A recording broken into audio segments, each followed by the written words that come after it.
रउआ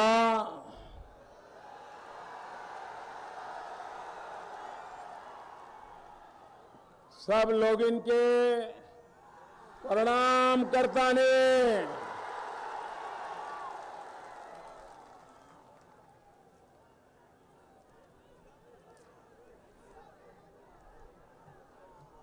सिवान के ये धरती ब्रज किशोर बाबू मौलाना मजरुल हक प्रभावती देवी जैसन देशभक्त संतान के जन्म देलन जापन देश के खातिर सर्वस्व न्योछावर कर देलन। ऐसे वीर पुत्र और पुत्री के जन्म देने वाला पावन भूमि सिवान के प्रणाम करता ने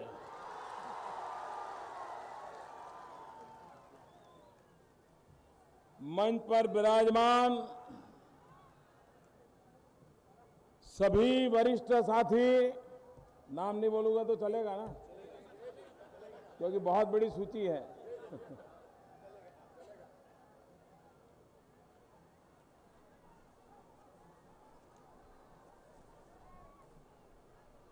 इस चुनाव में आपके आशीर्वाद से विजय श्री की ओर जो उम्मीदवार प्रस्थान कर रहे हैं उसमें से जो यहां मौजूद है, ऐसे गरिया कोटी से भाजपा के उम्मीदवार श्रीमान देवेश कांत सिंह,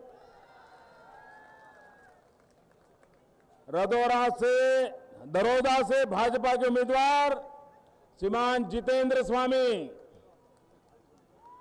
बड़हरिया से भाजपा के उम्मीदवार श्रीमान बच्चा पांडे, रघुनाथपुरा से भाजपा के उम्मीदवार श्रीमान मनोज कुमार सिंह, महाराजगंज से भाजपा के उम्मीदवार कुमार देवरंजन सिंह, दरौली से भाजपा के उम्मीदवार श्रीमान रामायण मांझी, जिरदोई से भाजपा के उम्मीदवार श्रीमती आशा देवी, सिवान से भाजपा के उम्मीदवार श्रीमान व्यासदेव प्रसाद।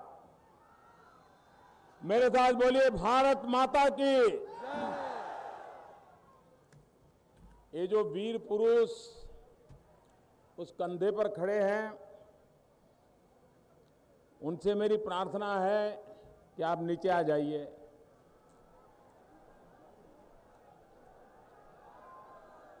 हाँ शाबाश, बहुत समझदार है। हाँ नीचे आइए। वाह वाह वाह वाह। देखिए, ये बिहार के नौजवानों को नमन करने का मन होता है। मेरे कहने के बाद तुरंत वो नीचे आ गया। अब वो दूसरा आ गया। अच्छा आप नीचे आ जाइए भैया, आप नीचे आ जाइए। ये सभा तो उसके बाद ही चालू होगी, आप चढ़ना बंद करोगे तभी। अब आप नीचे आ जाइए। अच्छा और कोई नहीं चढ़ेगा ना? हाँ नीचे आओ भाई, उनको रोको, रोको उनको रोकिए। हाँ हाँ मैंने हाथ हिला लिया आपका प्यार मुझे मंजूर है भैया, नीचे आइए। देखिए कोई नुकसान हो जाएगा तो मुझे बहुत पीड़ा होगी भैया, प्लीज आप नीचे आइए। अब मेरी औरों से प्रार्थना है कि कर्तव्य कोई न दिखाएं। अब आपको कर्तव्य दिखाना है चुनाव के समय। वाह शाबाश।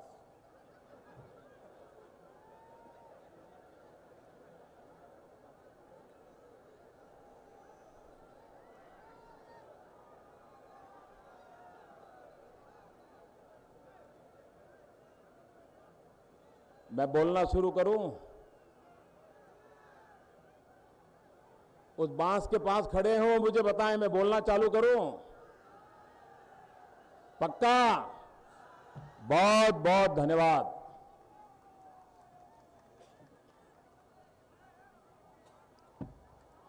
कभी कभी ऐसा साहस बहुत बड़ा नुकसान कर देता है भैया। और इसलिए मैं आपका जुस्सा, आपका उत्साह, आपका प्यार सब समझ सकता हूं, लेकिन मेरा ये आग्रह रहेगा कि हम में ऐसी कोई चीज नहीं होनी चाहिए ताकि कभी हमारे परिवारजनों को चिंता हो जाए। भाइयों बहनों, ये चुनाव कौन विधायक बने, कौन न बने, इसका निर्णय करने के लिए नहीं है। ये चुनाव कौन पार्टी जीते, कौन पार्टी हारे, इसका निर्णय करने के लिए नहीं है। ये चुनाव आपको फैसला करना है कि 15 साल के जंगल राज और 10 साल के अहंकारी काल से अब बिहार को मुक्ति दिलानी है कि नहीं दिलानी है।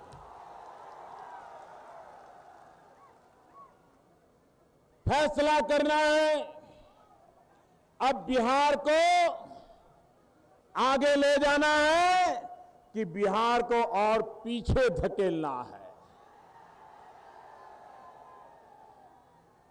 बिहार अगड़ा हो कि बिहार पिछड़ा हो।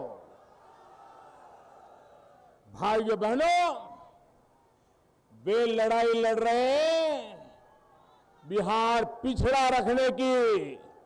मैं जी जान से लगा हूं बिहार को अगड़ा बनाने के लिए, आगे ले जाने के लिए।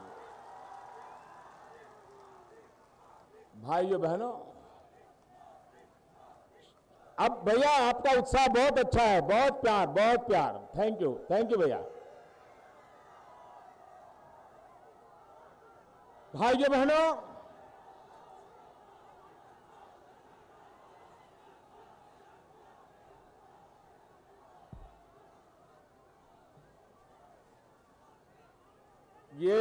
ये जनसभा में देख रहा हूं,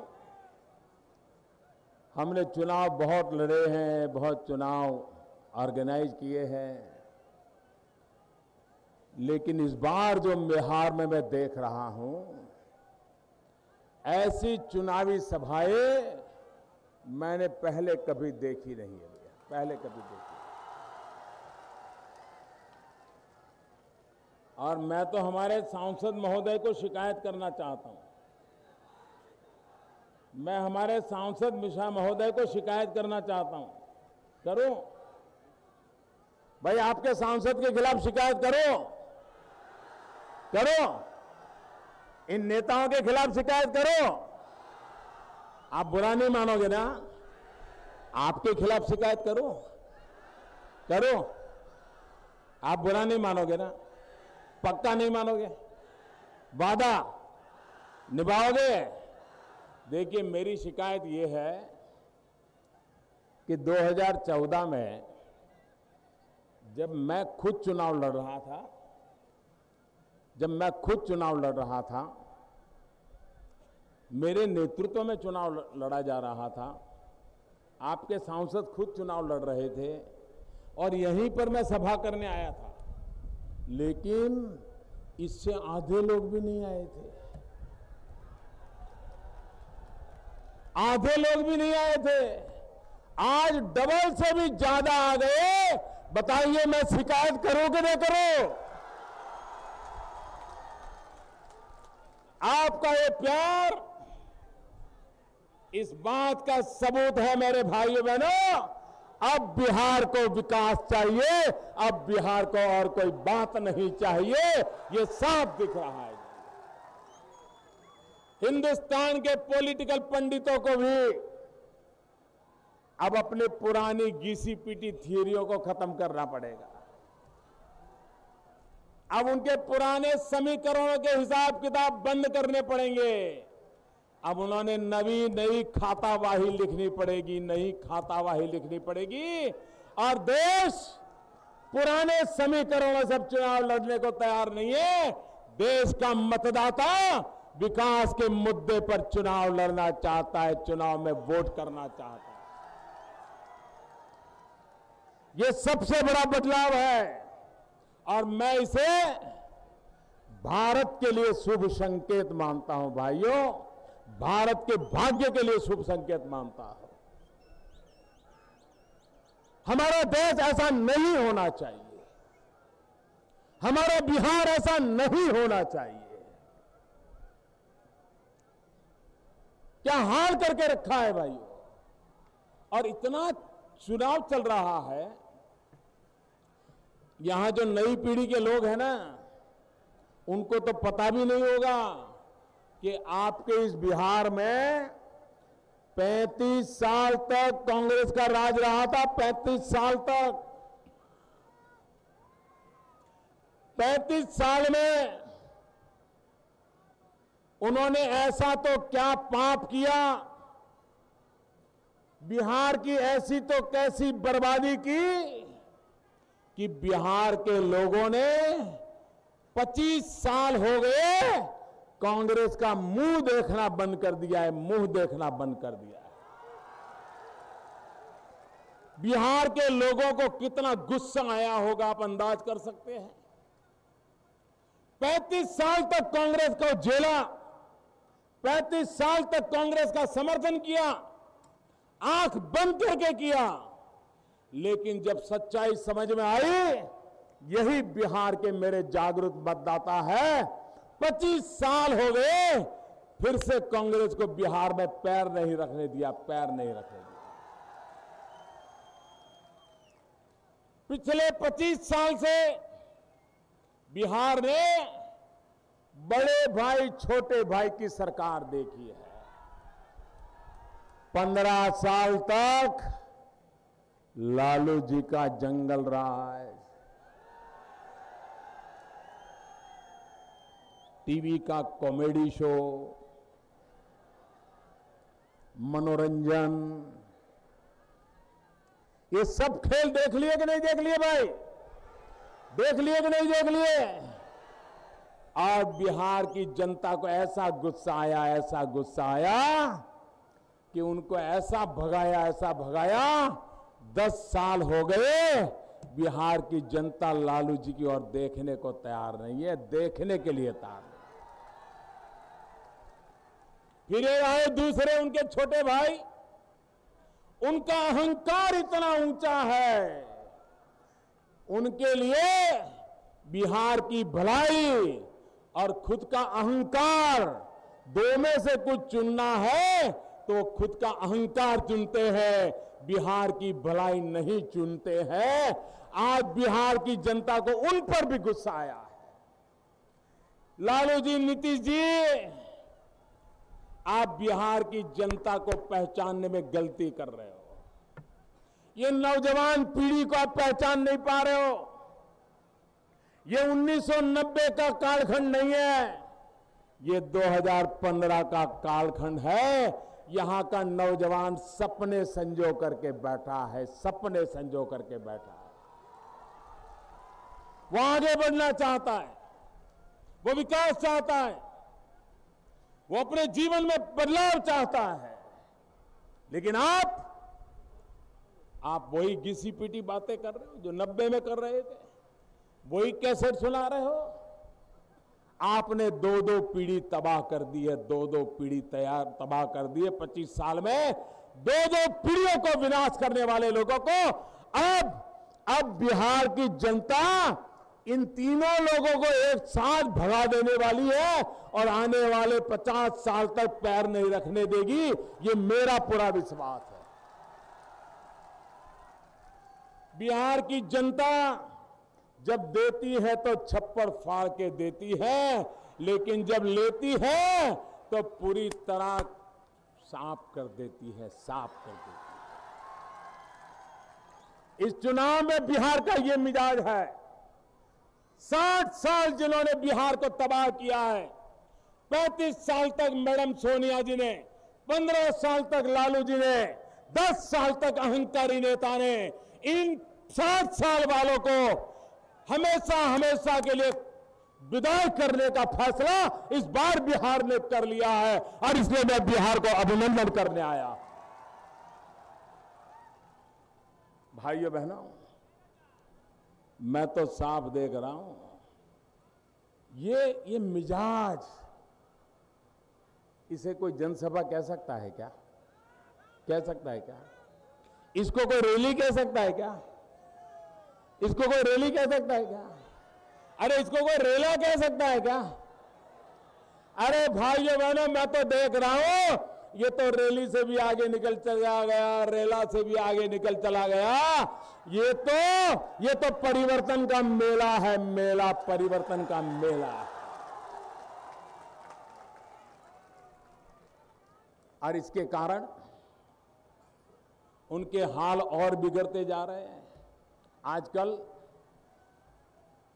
डेली लालू जी और नीतीश जी मीटिंग करते हैं, डेली रात को हिसाब लगाते हैं, बचेंगे कि नहीं बचेंगे, बचेंगे कि नहीं बचेंगे, किस कोने में बचेंगे, कौन बचाएगा, कैसे बचाएगा। और फिर निराशा आ जाती है, फिर सोचते यार कल तो जाना तो पड़ेगा, पब्लिक में ट्वीट भी करना पड़ेगा, प्रेस कॉन्फ्रेंस करनी पड़ेगी, जनता में जाना पड़ेगा, बोलो यार क्या करेंगे। फिर हिसाब लगाते हैं, फिर हिसाब लगाते हैं, फिर हिसाब लगाते हैं। लालू जी कहते हैं, नीतीश बाबू आप जरा कच्चे पड़ रहे हो, देखिए आज देखिए मेरा हिसाब, आज मैंने मोदी को 4 चाटे मार दिए। तो नीतीश जी कहते हैं, नहीं नहीं लालू जी, आपके 4 चाटे का कोई मतलब नहीं, मैंने तो 5 चाटे मार दिए हैं। तो लालू जी कहते हैं, अच्छा ठीक है, कल सुबह होने दो, मैं मोदी को 6 चाटे मार दूंगा। तो लालू जी कहते हैं, नीतीश जी कहते हैं, नहीं मैं 8 मार दूंगा। दिन रात यही चल रहा है। वो कहता है मैं लालू मोदी को इतना चाटे मारूंगा, अहंकारी नेता कहते हैं मैं इतने चाटे मारूंगा। अरे मोदी को जितने चाटे मारते हैं मारते रहो, बिहार का भला करने की कोई बात तो करो, बिहार का भला करने की तो कोई बात करो। मोदी को कितनी बड़ी गाली दी, मोदी को कितना ज्यादा कीचड़ उछाला, ये चुनाव नहीं है। और लालू जी, नीतीश जी समझ लीजिए, जरा कान खोल करके सुन लीजिए, आप जितना कीचड़ उछालोगे ना, कमल उतना ही ज्यादा खिलने वाला है। जितना कीचड़ उछालोगे उतना ही ज्यादा कमल खिलने वाला है। मैं साफ देख रहा हूं भाइयों, इस बार बिहार 2-2 दिवाली मनाने वाला है, 2-2 दिवाली मनाने वाला है। एक दिवाली 8 तारीख को मनेगी जब चुनाव के नतीजे आएंगे, और दूसरी दिवाली 3 दिन के बाद मनेगी जो पूरा हिंदुस्तान मनाने वाला है। और इसलिए भाइयों बहनों, ये चुनाव विकास के लिए होना चाहिए, लेकिन उनके पास विकास के लिए कोई मुद्दे नहीं है। हमने बिहार का भाग्य बदलने के लिए एक 6 सूत्री कार्यक्रम निकाला है। 6 सूत्री कार्यक्रम निकाला है बिहार का भाग्य बदलने के लिए। 3 सूत्री है बिहार प्रदेश का भाग्य बदलने के लिए, और 3 सूत्री है बिहार के एक-एक परिवार का भाग्य बदलने के लिए। मेरे बिहार राज्य के लिए 3 सूत्र है: बिजली, पानी, सड़क। आप मुझे बताइए, बिहार में बिजली आती है क्या? बिजली आती है क्या? बिजली चाहिए कि नहीं चाहिए? अब बिजली के बिना जीवन संभव है क्या? बिजली नहीं है तो उद्योग लगेंगे क्या? उद्योग नहीं लगेंगे तो रोजगार मिलेगा क्या? बिजली नहीं है तो स्कूलों में कंप्यूटर चलेगा क्या? अच्छी शिक्षा मिलेगी क्या? मुझे बताइए, बिहार में बिजली की चिंता ही नहीं की गई। हमने तय किया है कि हम बिहार में 24 घंटे, 7 दिन, 365 दिन साल के अविरत बिजली देने का हमारा वादा है भाई, हमारा वादा।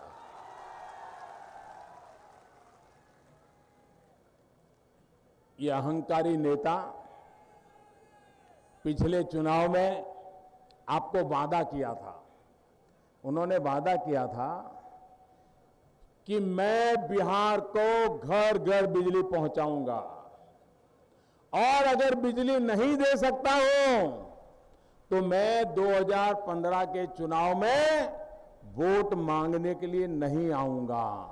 ऐसा कहा था, ऐसा कहा था, उन्होंने कहा था। बताइए, बिजली मिली? उन्होंने वादा तोड़ा, उन्होंने नाता तोड़ा, और वो वोट लेने के लिए आए कि नहीं आए? ये धोखाधड़ी चलती है क्या पब्लिक लाइफ में? चलती है क्या? अरे भाई, एक काम नहीं हुआ तो बोलो ना कि भाई नहीं हुआ, गलती हो गई, माफ करो, मुझे मदद करो।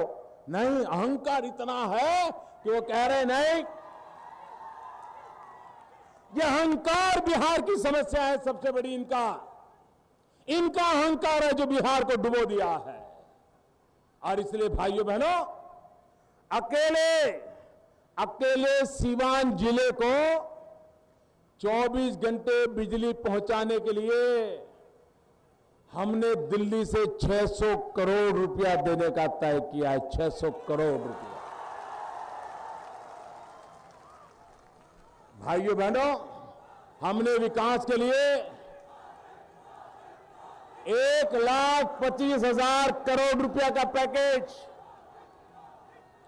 1,25,000 करोड़ रुपए का पैकेज हमने दिया है। 40,000 करोड़ पुराने कागज पे लिख के पड़े थे, दिए नहीं थे। हमने कहा भले पुरानी सरकार ने लिखा होगा, लेकिन वो भी देंगे। 1,65,000 करोड़ रुपया। मुझे बताइए, 1,65,000 करोड़ रुपया बिहार का भाग्य बदलेगा कि नहीं बदलेगा? बदलेगा कि नहीं बदलेगा? भाइयों बहनों, ये बिहार का भाग्य बदलने का लिए हमने फैसला लिया है, विकास के रास्ते पर लिया है। और इसलिए हमने कहा है, बिहार राज्य के लिए हमारा 3 सूत्र है: बिजली, पानी, सड़क। मुझे बताइए, चीनी की मिलें हुआ करती थी, गन्ना पैदा होता था। आज यहां गन्ना करने वाले किसान को उत्तर प्रदेश तक जाना पड़ता है अपना गन्ना बेचने के लिए, और उसको लूट लिया जाता है, दाम पूरा नहीं मिलता है। ये परिस्थिति बदलनी चाहिए कि नहीं बदलनी चाहिए? अरे बिहार में किसान को पानी मिल जाए, खेत तक पानी पहुंच जाए, बिहार मिट्टी में से सोना पैदा करने की मेरा किसान ताकत रखता है भाइयों। मिट्टी में से सोना पैदा करने की उसकी ताकत है। तीसरी बात है सड़क।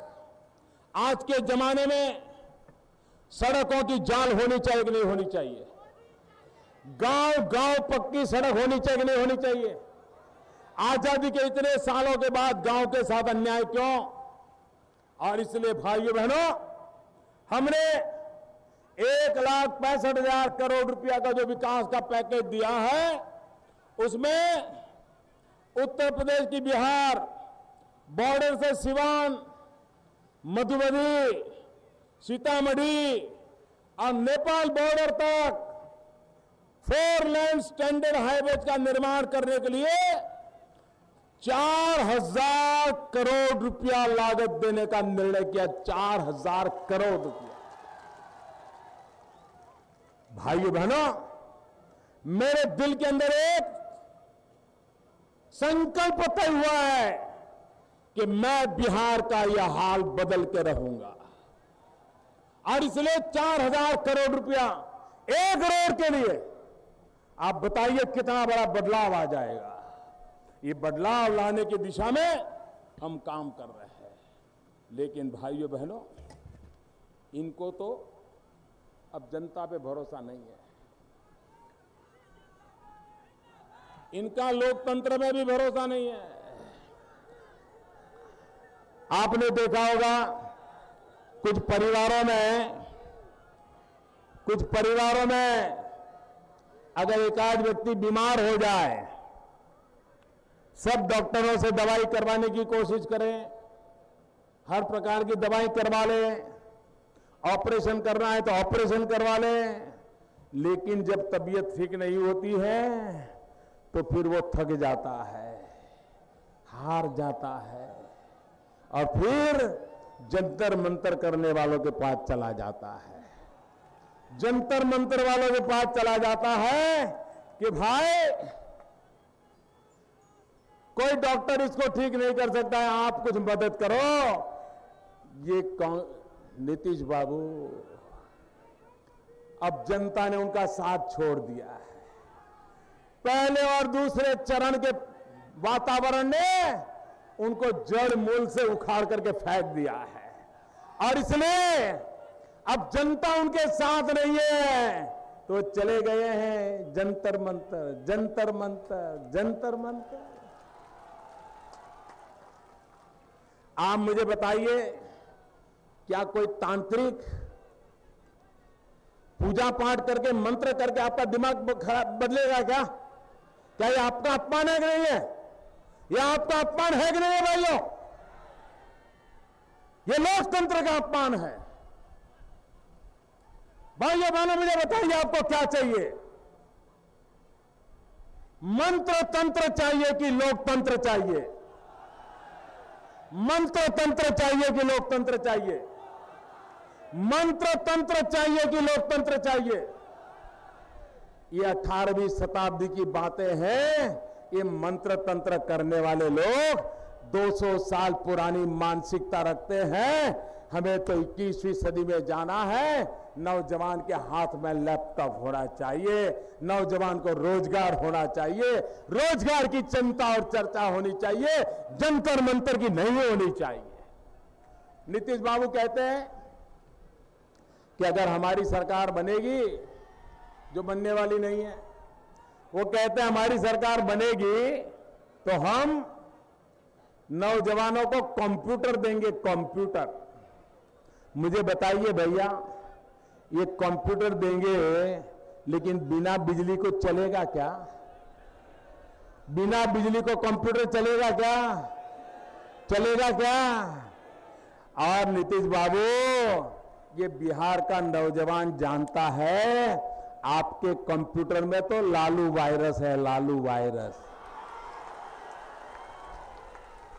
आपके कंप्यूटर में तो लालू वायरस लगा हुआ है, जिसमें जंगल राज निकलता है, जिसमें अपराधीकरण निकलता है, जिसमें माताओं बहनों का उत्पीड़न निकलता है। बिहार के नौजवान को ये लालू वायरस वाला कंप्यूटर नहीं चाहिए, लालू वायरस वाला कंप्यूटर नहीं चाहिए। भाइयों बहनों, विकास का मेरा दूसरा सूत्र 3 है।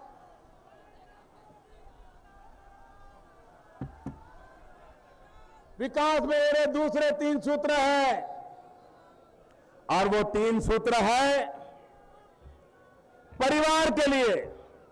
आप मुझे बताइए, बिहार के परिवारों का भला हुए बिना बिहार का भला होगा क्या? होगा क्या? नहीं होगा ना। और इसलिए परिवार का भला होना चाहिए कि नहीं होना चाहिए? और इसलिए मेरा सूत्र है, बिहार के परिवारों की भलाई के लिए पहला है पढ़ाई, दूसरा है कमाई और तीसरा है दवाई। बिहार के हर बालक को पढ़ने का अवसर मिलना चाहिए। गरीब से गरीब बालक हो, बालिका हो, उसको अच्छे से अच्छी शिक्षा मिलनी चाहिए। बिहार के बालकों को पढ़ने के लिए बिहार छोड़ करके जाना नहीं पड़ना चाहिए। मां बाप को जमीन बेच करके बच्चों की फी भरने की नौबत नहीं आनी चाहिए। और इसलिए हमारा मंत्र है, बिहार के हर बच्चे को अच्छे से अच्छी पढ़ाई मिले। बताइए, पढ़ाई मिलनी चाहिए नहीं मिलनी चाहिए? दूसरा है कमाई। ये बिहार के अंदर नौजवान का पलायन हो रहा है कि नहीं हो रहा है? पलायन हो रहा है कि नहीं हो रहा है भाइयों? पलायन हो रहा है कि नहीं हो रहा है? ये पलायन बंद होना चाहिए कि नहीं होना चाहिए? नौजवान को रोजगार मिलना चाहिए कि नहीं मिलना चाहिए? यही बिहार में मिलना चाहिए कि नहीं मिलना चाहिए? और इसलिए मेरा दूसरा मंत्र है कमाई। दूसरा मंत्र है कमाई। भाई ये जरा उनको पीछे करो, पुलिस के मित्र इनको पीछे करो, इनको पीछे करो, पीछे करो इनको। ये सारे पत्रकार बैठे उनको लिखने के लिए बैठने दो, इनको ले जाओ पीछे, पीछे ले जाओ इनको प्लीज, उनको पीछे ले जाओ। ये पत्रकार सब बैठे हैं उनको लिखने दीजिए। अब मैदान छोटा पड़ गया है, थोड़ी तकलीफ रहेगी, लेकिन अब थोड़ा सहन कर लीजिए भैया। तीसरा मेरा मुद्दा है, दूसरी बात मैं इसलिए कह रहा हूं, ये पलायन बंद होना चाहिए। बिहार के नौजवान को रोजगार यहीं पर मिलना चाहिए। और इसलिए भाइयों बहनों, मेरा तीसरा मुद्दा है दवाई। तीसरा मुद्दा है दवाई। गरीब बूढ़े मां बाप को दवाई मिलनी चाहिए, बुजुर्गों को दवाई मिलनी चाहिए, बुजुर्गों को दवाई मिलनी चाहिए।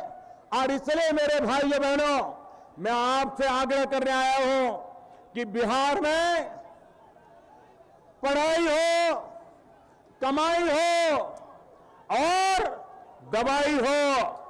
आज देखिए सिवान जिला अपराध की राजधानी